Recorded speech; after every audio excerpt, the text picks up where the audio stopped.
Introduction by Israel Rigordi.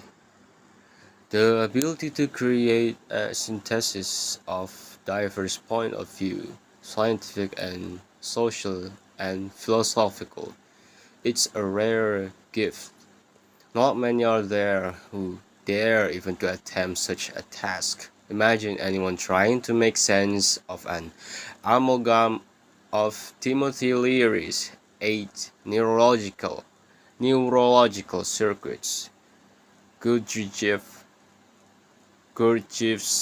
self-observation exercises, Korzybski's general semantics, Aleister Crowley's magical theorems, and several disciplines of yoga, Christian Science, relativity, and modern quantum mechanics, and many other approaches to understanding the world around us. A man is required with an almost encyclopedic education, an incredibly flexible mind, insight and sharp as those whom he is trying to synthesize, and mirabile dictu, a wonderful sense of humor. For several years, ever since I first became familiar with the writings of Robert Anton Wilson, I have been struck with his ever-present sense of bubbling humor and the wide scope of his intellectual interests. Once I was even so presumptuous as to warn him in a letter that his humor was much too good to waste on hoi polloi was hoi polloi who, generally speaking, would not understand it and might even resent it. However, this ever-since lightness of heart became even more apparent in Cosmic Trigger, and more laterally in the trilogy of Schrodinger's cat. I have sometimes wondered whether his extraordinarily wide range of intellectual roving is too extensive and therefore perplexing to the average reader.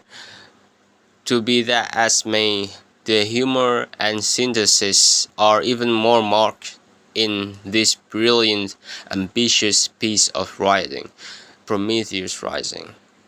Even your reading has already made you look familiar with some of the concepts employed by Wilson in this book. Nonetheless, his elucidation, even of the simplest, the most basic, illuminating. And at this moment, I am referring to the imprint theory, which he makes considerable use of. Much of the same is true of his references to an explanation of Leary's 8 neurological circuits. We become familiar with them all over again, as if they had not been introduced to us before. Moreover, I love the subtle and almost invisible use of mystical dogma that permeates all his writings. For example, consider the opening of chapter 6. It quotes a particularly meaningful sentence from William S. Burroughs. There is no mention, nor need there be, of any anterior teaching regarding this law of three, as it may be called, but one doctrine that emanate from medieval mystical school philosophized that there are always two contending forces, for the sake of convenience labeled severity and mildness, with a third that always reconciles them. It is paramount to this doctrine, which has been stated and stated again in a dozen of more different ways throughout the centuries, culminating finally in the idea enunciated by Purov and, of course, used by Wilson.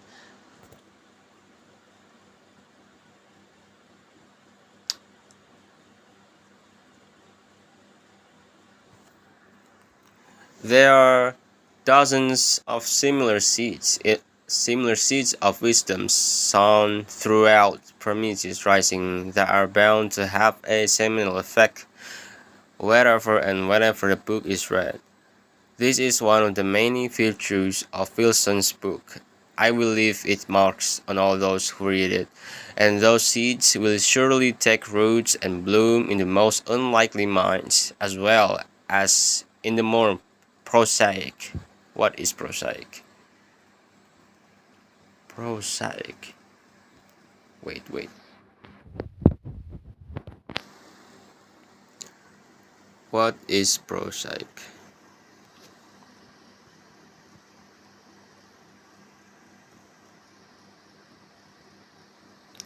Prosaic means having style or diction of prose, lacking poetic beauty, commonplace and romantic. Prosaic is like some of analytical. Okay.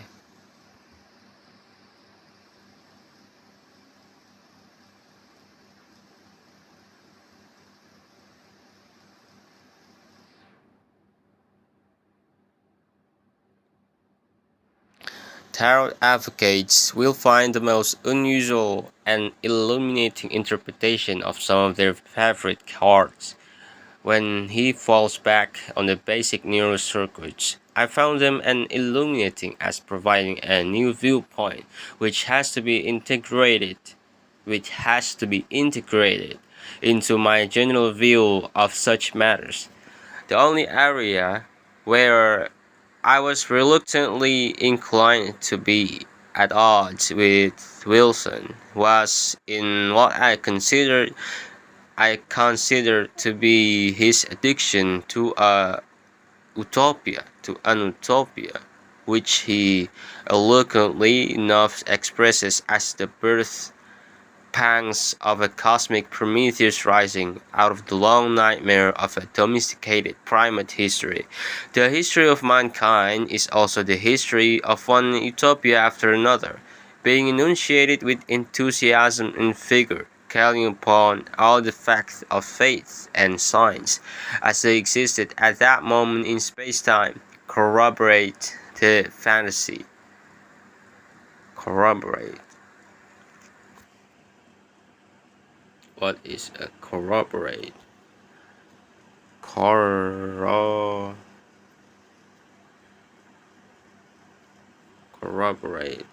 What? No.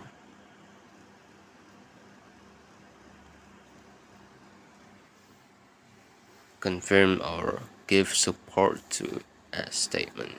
Or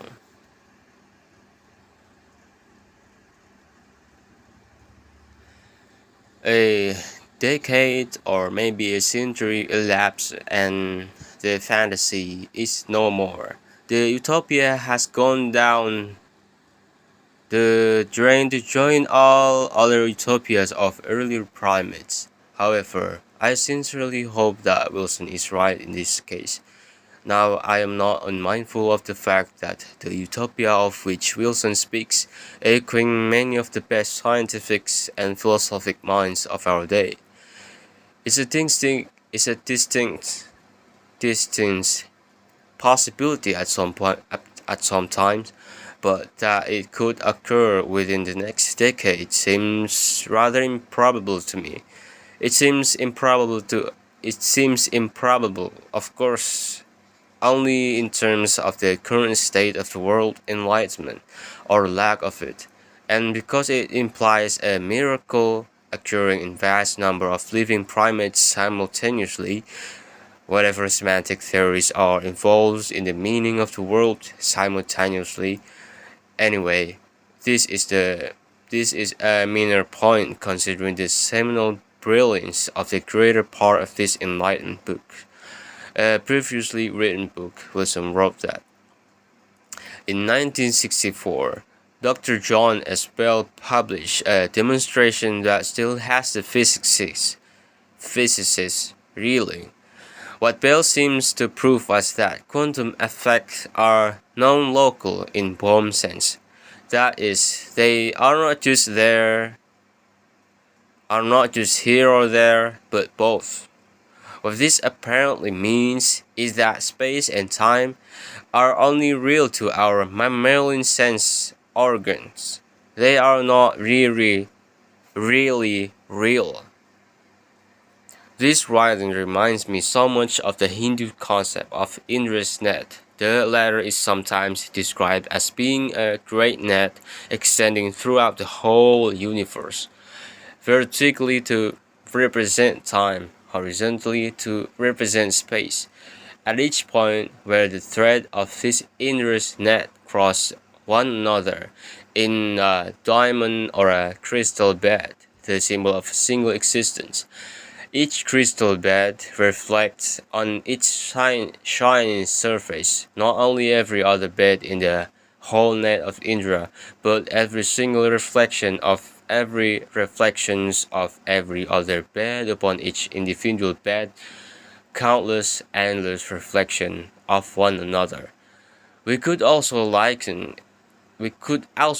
it into a single candle being placed in the center of a large hall. Around this hall, tens of mirrors are arranged in such a manner that when the candle was lit, one saw not only its reflection in each individual mirror, but also the reflections of the reflections in every other mirror repeated ad infinitum. One of the several virtues of Prometheus Rising is that Wilson, using Leary's neurological circuits, believes that a new philosophical paradigm is about to. In reality, this is really Wilson's answer to my proposed criticism of his utopian fantasy. It might not be within a decade that we shall realize whether it is true or false, but that is not important. What is clear is that thanks to the insights of many modern thinkers, major new intellectual findings do not come solely from the slow drip and grind of tiny new discoveries, or from new theories simply being added to our present armamentarium of time-honored truism. Rather, quantum leaps in outlook a la Teilhard de Chardin occur with a fantastic jump to a new horizon or level of perception. This insight usually comes from a revolutionary overview which realigned or transformed former thinking into a new and more enlightening frame of reference. This dovetails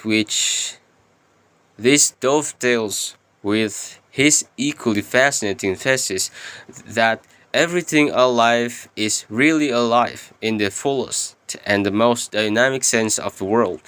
It twitches, searches, throbs, organizes, and seems aware of an upward movement.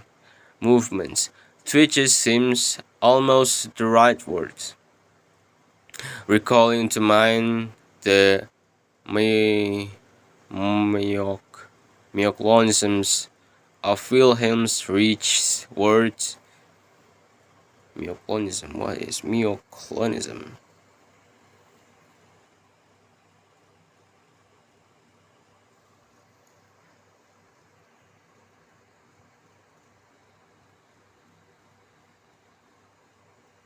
Myoclonism. Meaning certain, brief, or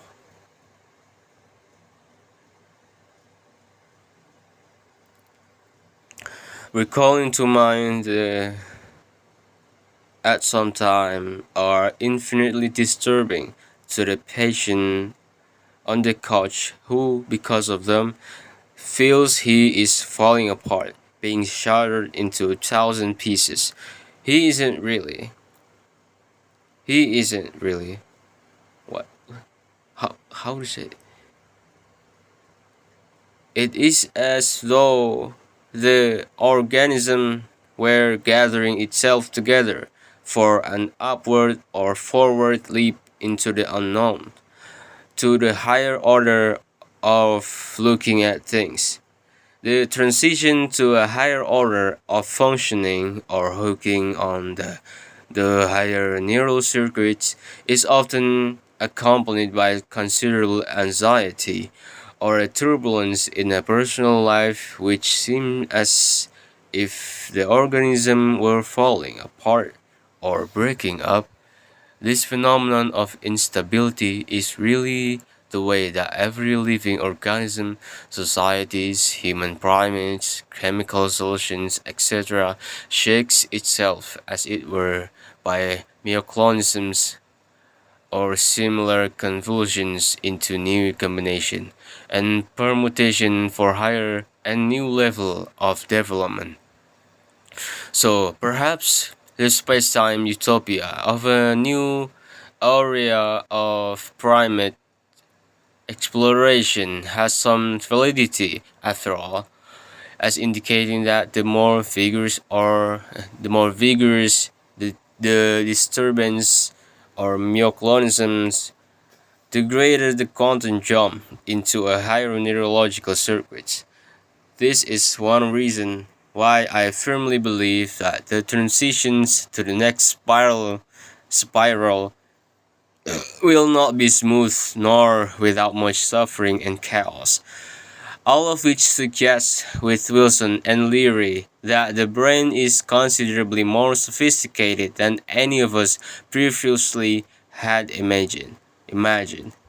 It is quite possible that it operates in dimensions so beyond the lower neural circuitry that is occasionally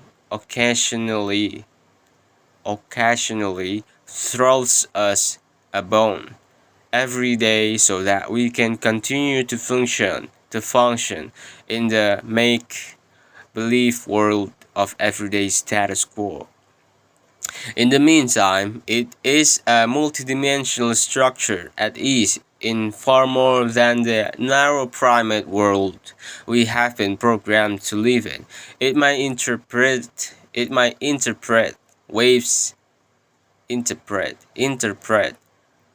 waves and frequencies from other dimensions, realms of light, of meaningful, unrestricted, patented, pattern, pattern reality that are here and now and which transcends our present myopic tunnel realities of our rigid perceptions and conceptualization of space and time. It's if so, then the title of this book, Prometheus Rising, is representative of modern catchy title of a profound, fascinating book. It becomes a title instead to the very attempt which we are now making to reach beyond ourselves with a quantum leap into a new world which has been envisaged only by a very few. Wilson is one of this group who are preparing themselves, and if we allow them, the rest of us, to take our place in the new aeon. I will close with a quote from Wilson. We are all giants, raised by pygmies, who have learned to walk with a perpetual mental crouch, unleashing our full stature, our total brain power, is what this book is all about. Phoenix, Arizona, 1983. Warning. Wilson describes himself as a guerrilla guerrilla ontologist, signifying his intent to attack language and knowledge, the way terrorists attack their target, to jump out from the shadow for an unprovoked attack, then slink back and hide behind a hearty belly laugh. Robert Schiffer, the skeptical inquirer. Okay.